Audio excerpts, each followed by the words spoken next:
Okay, so we will keep moving forward with the discussion of types of matter.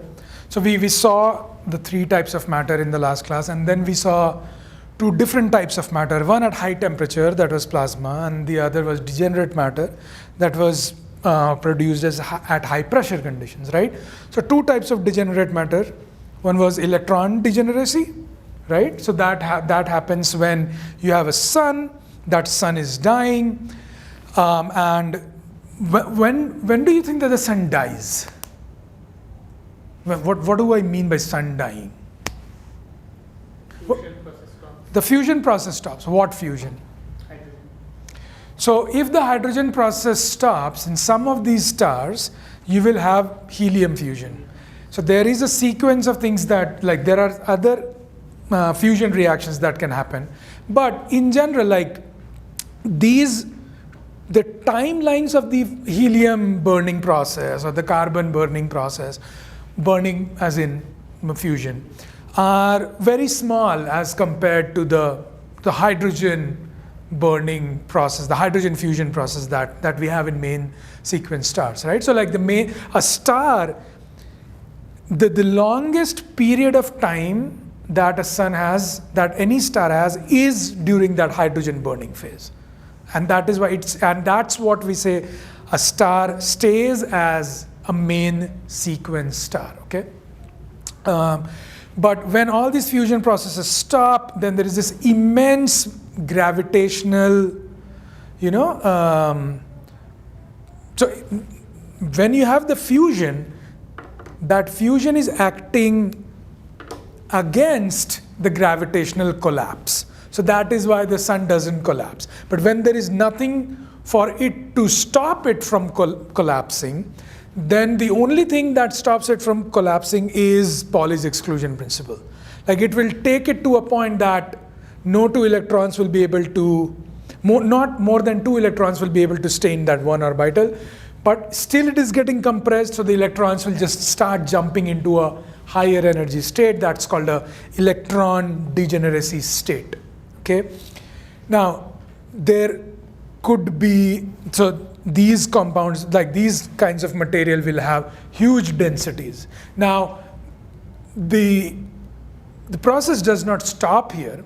If the pressures increase even more, then electrons and protons start to combine and then starts producing neutrons. That's what we call neutron stars. So these are extremely dense materials, right?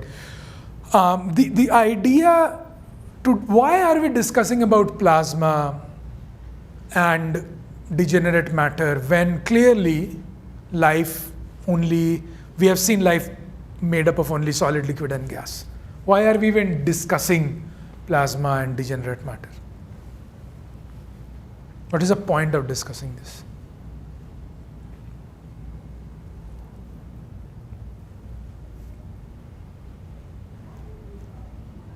Because there is a lot of plasma in the universe. Like, most of it is plasma. Most of it is at that high temperature ionized gas. It is neither solid nor liquid nor gas. It's ionized gas at that higher temperature conditions. So that is why we are discussing it, because of its sheer amount that is present. So if you just look into what is the mass percentage of solid, liquid, and gas type of matter available in the entire universe, is 0.05% or something like that. It's like a rough calculation. So this is a very small amount of solid, liquid, and gas actually available. Okay. Now, with that, let's look into a concept which is called spectroscopy. Okay. Spectroscopy is the study of light interacting with matter. Okay, like that's what typically what spectroscopy is. Okay, now it is not just reflected light. So when we are seeing with our eyes, how do we see with our eyes? Light is getting reflected off of something, maybe that computer. Then that light is falling on my eyes, and that's how I am able to see it. Okay, so that is reflected light. But when you look at the sun, I mean not directly, but if you have an object that is giving off light, right? So that is light being emitted by that body. So certain bodies also emit light. What kind of bodies will emit light?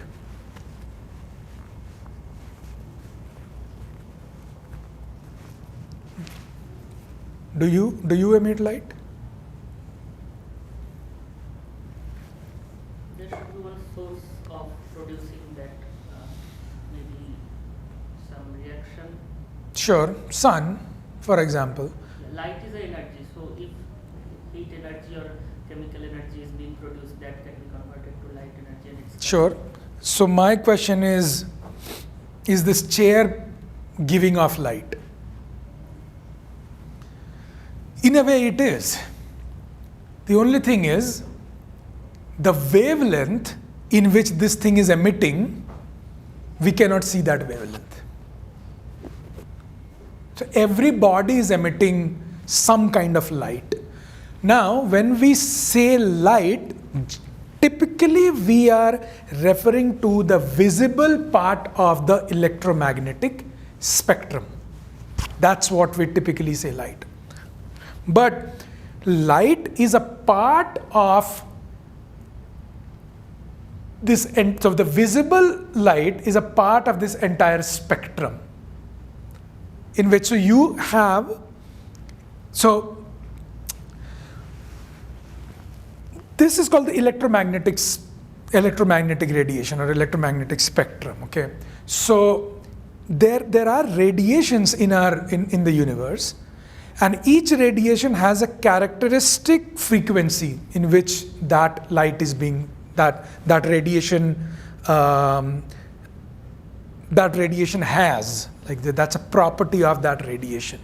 Okay, so every type of radiation will have a characteristic frequency, and all these radiations are traveling at the speed of light.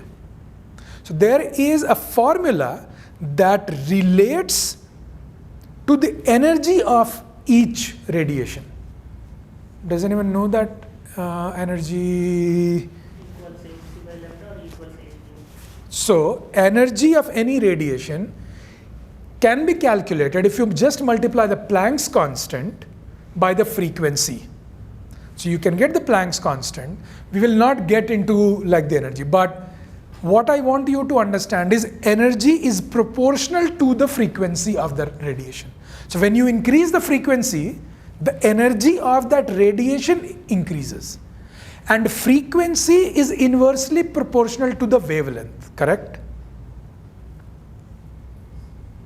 So when you can write E is equal to h times, or the Planck's constants times. So when you write E, so this is the Planck's constant h, you can also write hc over lambda. Lambda is the wavelength of that radiation, nu is the frequency of that radiation. So energy of any radiation is proportional to the frequency but inversely proportional to the wavelength. So in here you see the frequency is being plotted from right to left. So you're increasing the frequency from right to left. So among all these, which of these do you think has the highest energy? Gamma rays. Do you agree? Because gamma rays has the highest frequency, right?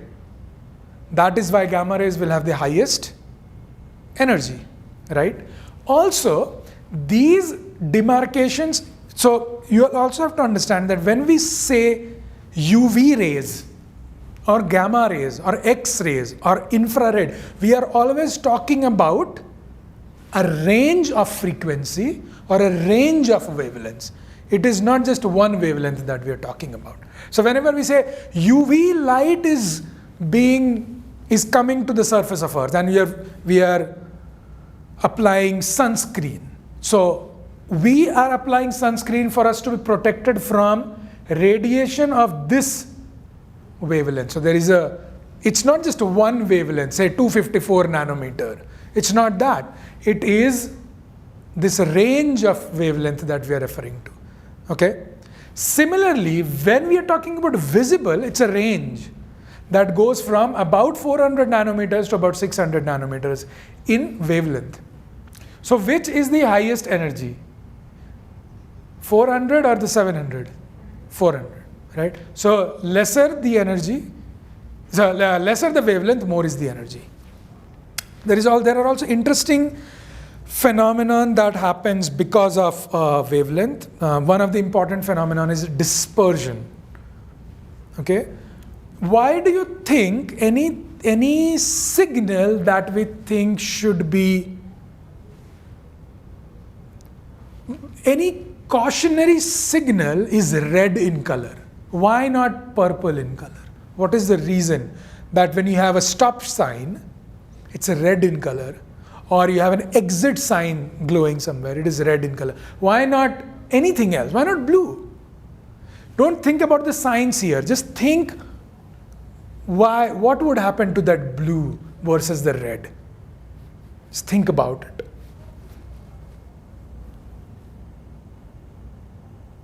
Red comes fast to the eyes, like. Why? Because. The speed of red is the same as speed of. But if there is a change of medium. There is no change of medium. And that. How is there a change of medium? There is no change of medium. So if I have a red light over here, Yes. and I am standing here, and then I have a blue light and I am standing here, Yeah. so there is no change in medium. No change in medium, but yet like light is from that source. Light is emitting in all directions. Correct. Right? So maybe. And what is the medium? Yeah. Air. Is the same for blue and red. Yes, but. Same. The only difference is between the red and blue is what? Wavelength. Wavelength. Yeah. It's the medium is the same, the observer is the same. I say that the intensity of the light I'll keep the same, but still I would choose the red as the stop sign and not the blue or indigo. Why? It's not the medium. It's not the speed. The speed is the same because all of these are traveling at the speed of light. It is light after all. So what is the problem with blue? Or there is no problem. We can actually use blue. There is something related to energy of that. What energy is this energy? This energy is higher. This is even lower, right? So red is at a lower energy. So if you have to actually say which has higher energy, blue has higher energy. Why are you choosing red?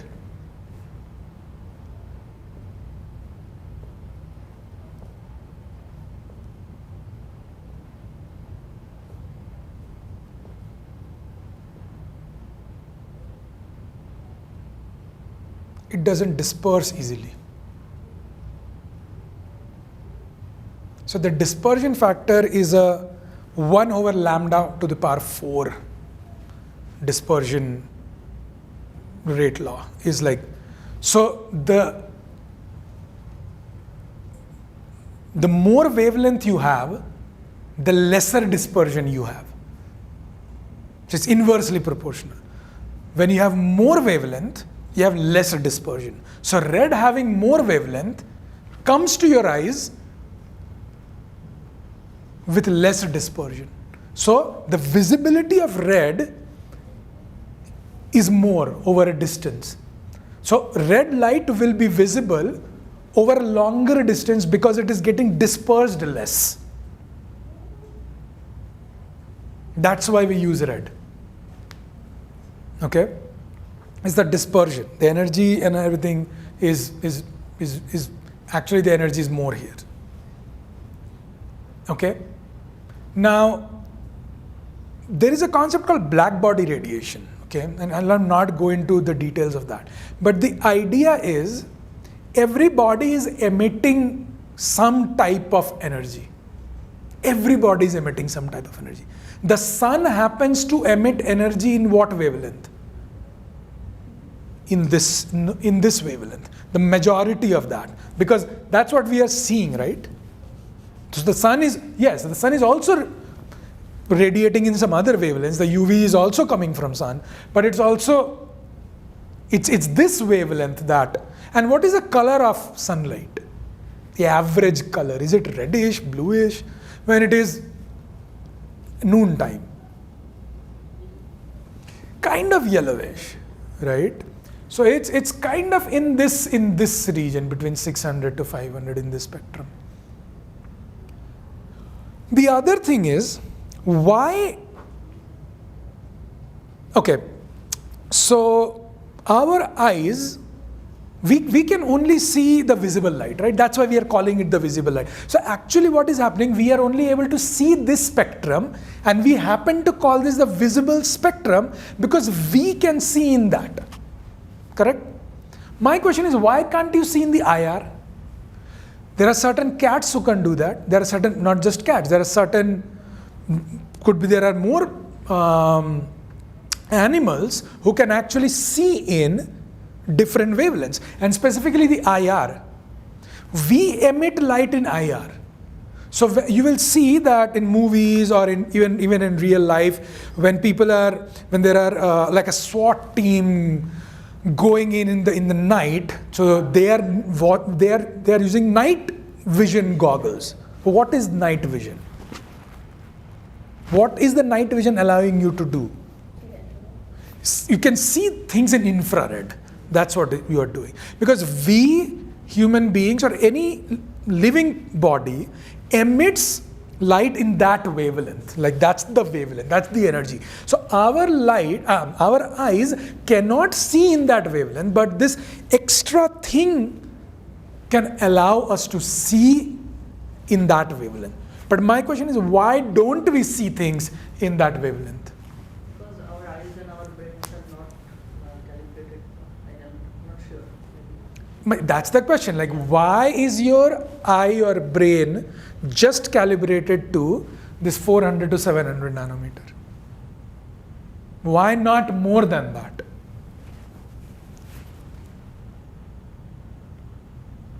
Why did we evolve to just see in that?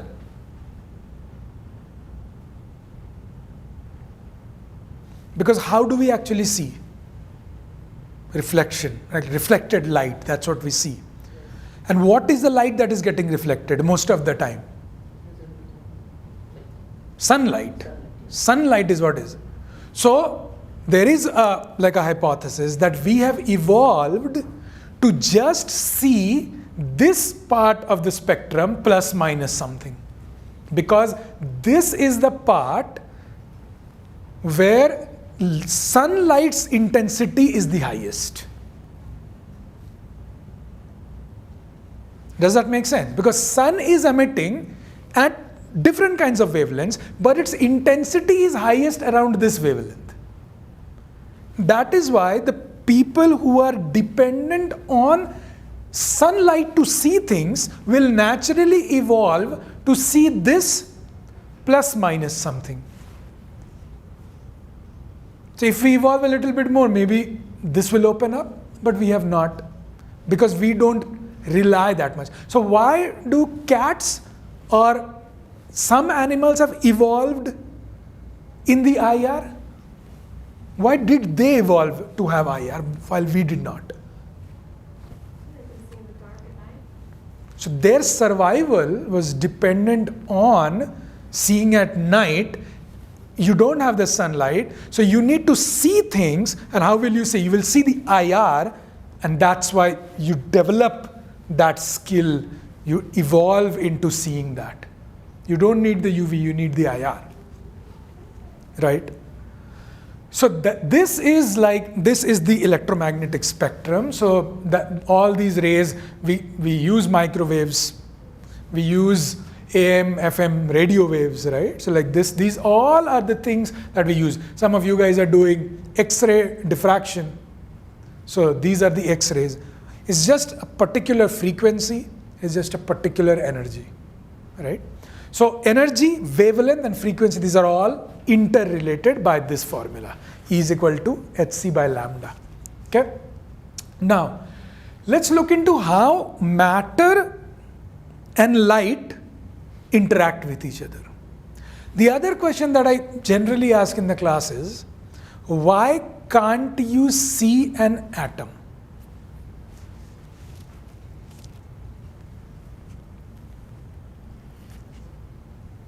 Think about it, okay? I'll move on.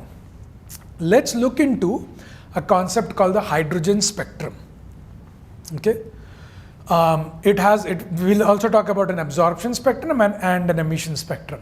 The only what is the difference between these two? So whenever we are talking about the spectrum, always keep in mind this, right? So what do you think is the absorption spectrum and the emission spectrum? I give you no information and I ask you to interpret this. What does it look like? Or what is your observation here? So in absorption spectrum, the points on the wavelengths where it is black means the atom is absorbed. If you add these two, you will get the full spectrum. Right? So it's like one is so you get the full spectrum, you remove this, you will get this. Or you get the full spectrum, you remove this, you will get this. Okay? So who is giving you the full spectrum? From what are you getting the full spectrum? From the sun, from any sun, from a light source. And there is something that probably is interfering with that light and producing this absorption or the emission spectrum. Okay?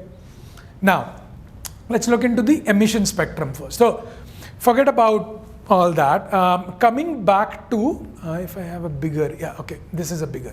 So coming back to the hydrogen atom, right? So we saw in the last class that hydrogen atom has different shells. These different shells have very specific energies.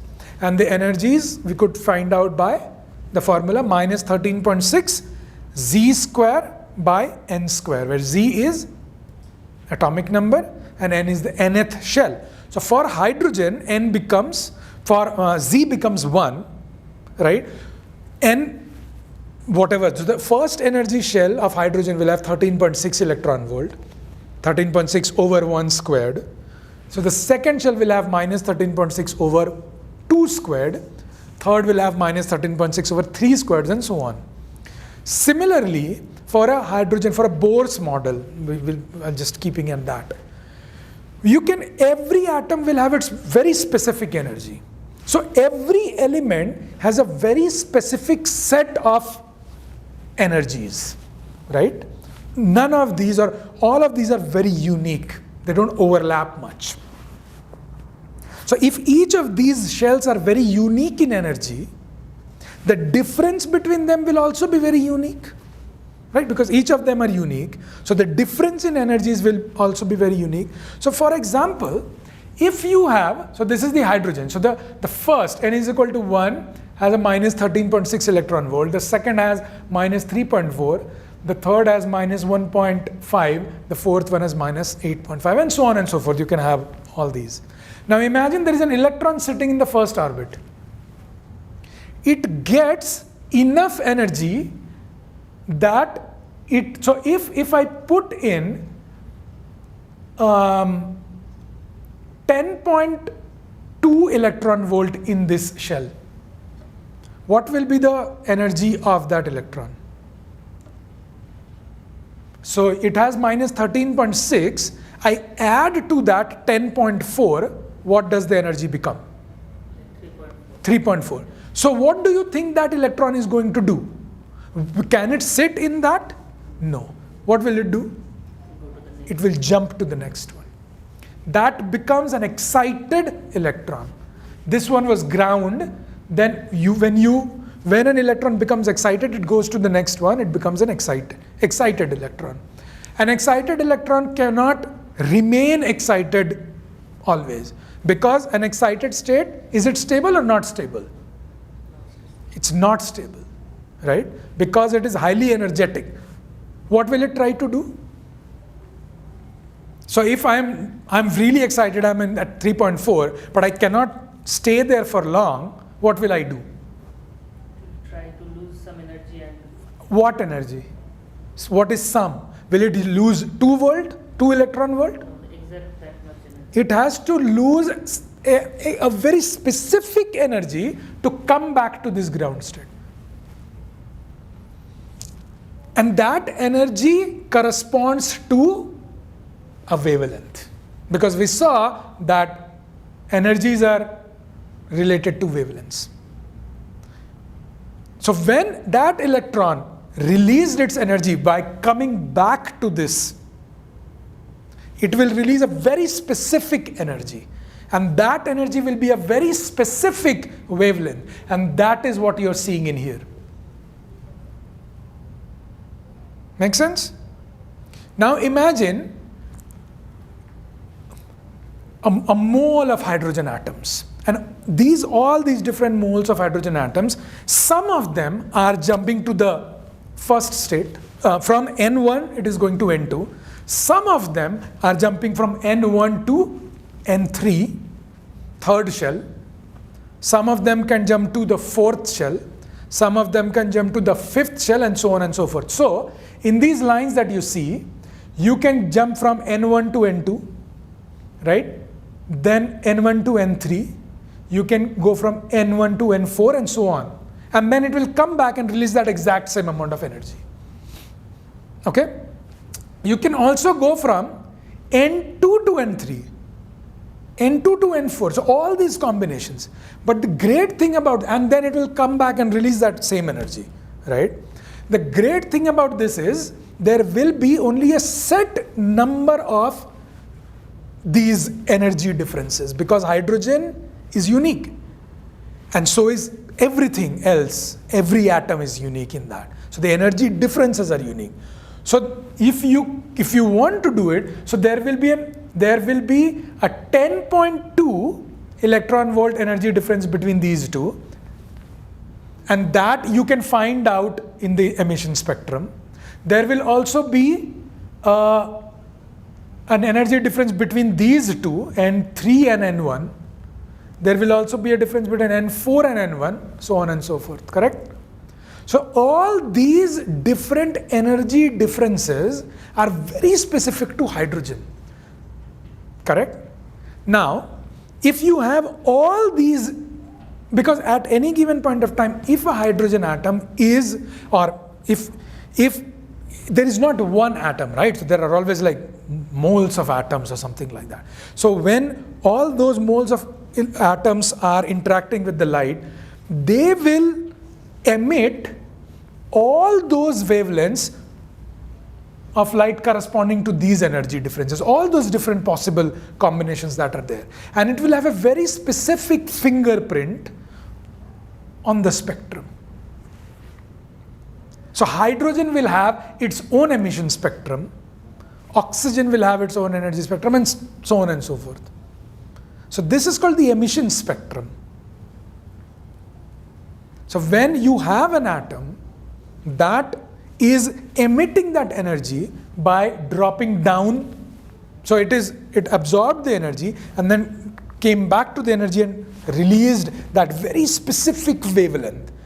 And then we can see those wavelengths. If all those different wavelengths match, we can be sure it is hydrogen, because maybe two atoms will have slightly similar energies, but it will not have the same set of all the energy differences, right? So when you look at all these different energies, it will give you a very specific signature of an element. This is how you can actually figure out a lot of the solar spectra and all these kinds of things. So how do you actually know what is the composition of the sun? This is how we actually do it. So it has hydrogen, it has helium, all these different elements that it has. It has been found out by the emission spectrum of the sun. So this is the emission spectrum. Now, very similar to the emission spectrum is an absorption spectrum. Okay, now say there is a sun that is giving out energy, okay, and that energy will be this full continuous spectrum, right? Because that's what the suns will do, like give the full emission spectrum, right? Now imagine there is a